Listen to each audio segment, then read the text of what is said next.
Injury কাটিয়ে আবারও মাঠের ক্রিকেটে ফিরেছেন ইবাদত হোসেন, খেলছেন চলমান বিপিএলেও।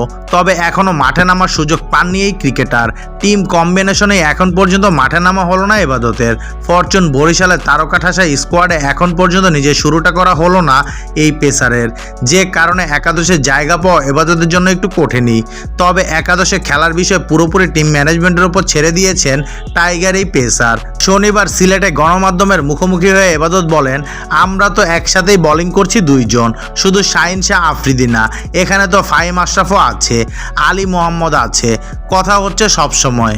দেখেন, টিম কম্বিনেশনে পুরোটাই ম্যানেজমেন্ট এবং অধিনায়কের উপর।